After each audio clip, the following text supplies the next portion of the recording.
வணக்கம் மக்களே, இன்னைக்கு நம்ம ஜிடிஎஃப்ல எல்லாத்துக்கும் ரொம்ப பிடிச்ச பென்டன் கேரக்டர்ஸ் வச்சு தான் ப்ளே பண்ண போறோம். இன்னைக்கு வீடியோ தாறுமாறா இருக்கும். வீடியோ ஸ்கிப் பண்ணாம பாருங்க. அண்ட் இந்த வீடியோக்கு நீங்க இன்னும் லைக் கொடுக்கலனா லைக் கொடுத்துட்டு பாருங்க. அண்ட் நம்ம சேனல் சப்ஸ்கிரைப் பண்ணலைன்னா சப்ஸ்கிரைப் பண்ணிட்டு பக்கத்துல இருக்க பெல் ஐகானை கொடுத்து வச்சுங்க. இந்த மாதிரி நிறைய வீடியோஸ் மிஸ் பண்ணாம நீங்களும் பார்க்கலாம்.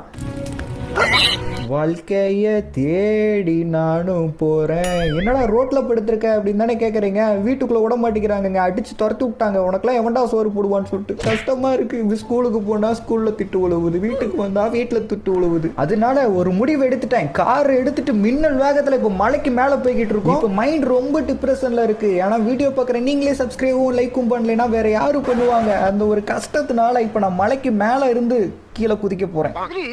நானும் குதிச்சு சாவனா ரெண்டு பேரும் சத்து சத்து விளையாடுவோம். ஸ்பாட்டுக்கு வந்தாச்சு. இந்த மலைக்கு கீழே காரை நிறுத்திட்டு இந்த கொல்லிமலைக்கு மேல இருந்து கீழே குதிக்க போறோம். அந்த கடவுள் இருக்காரா இல்லையான்னு தெரியல. நமக்கு மட்டும் கஷ்டமா கொடுக்குறாரு. கடவுளே இருக்கீங்களா இல்லையா? பட்டா நான் தூணிலும் இருப்பேன், துரும்பிலும் இருப்பேன். எனக்கு மட்டும் ஏன் கஷ்டமா கொடுக்குறீங்க? கஷ்டப்பட்டால் தான் பலன் இருக்கும் மகனே. அட போங்க காடு, நீங்களும் இப்படியே சொல்லி வெறுப்பேத்துறீங்க. எல்லாரும் இதையே தான் சொல்றாங்க. நம்ம இந்த மலை உச்சில இருந்து இப்ப கீழே குதிக்க போறோம். நான் போறேன் எனக்கு வேணாம், நான் போறேன். இந்த ஹைட்டை பார்த்தாவே பயமா இருக்கே. திரும்பி வீட்டுக்கு போயிடலாமா? அங்க என்னமோ வருது. என்னதுக்கு அது? எரிக்கல்ல மாதிரி மேல இருந்து நெருப்பு எரிஞ்சுக்கிட்டு வருது. என்னதான் இருக்கும்? ஒருவேளை ஏலினா இருக்குமோ? ஓஹோ, ஏலினா இருந்தா இந்த உலகத்தையே அழிச்சிருமே. விழுந்துருச்சு. அது என்னன்னு சொல்லிட்டு பார்த்துட்டு வந்துட்டு அதுக்கப்புறம் நம்ம இங்க இருந்து கீழே குதிக்கலாம்.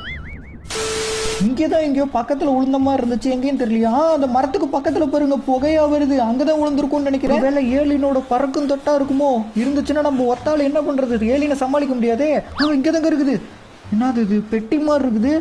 என்ன மேல இருந்து பெட்டி வந்து விழுவுது? ஒருவேளை ஃபிளைட்ல போகும்போது யாராவது போட்டுப்பாங்களோ?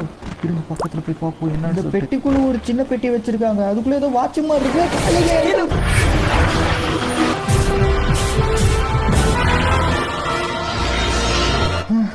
இது ரொம்ப மோசமான இடமாட்டுக்கு.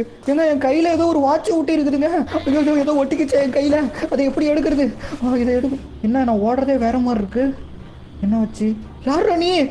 டேய் நாதானியா? ஆஹா, அந்த வாட்ச்னாலதான் நம்ம இப்படி மாறிட்டோம்னு நினைக்கிறேன். அந்த வாட்ச் கையில வந்து மாட்டிக்கிச்சு பாருங்களேன். அது மாறினதும் நம்ம மூஞ்சும் மாறிடுச்சு. பிராங்க்லினோட மண்டை கரண்டி போட்ட மாதிரி இருக்கும். அந்த ஹேர் ஸ்டைல் தான் எனக்கு ரொம்ப பிடிக்கும். ஆனா இப்ப இப்படி இருக்குமே. இப்படிலாம் காலேஜுக்கு போனோம்னா எல்லாரும் கலாய்ப்பாங்க, சின்ன பையன் சொல்லிட்டு. அதனால இங்க இருந்து கீழே குதிச்சிடலாம்.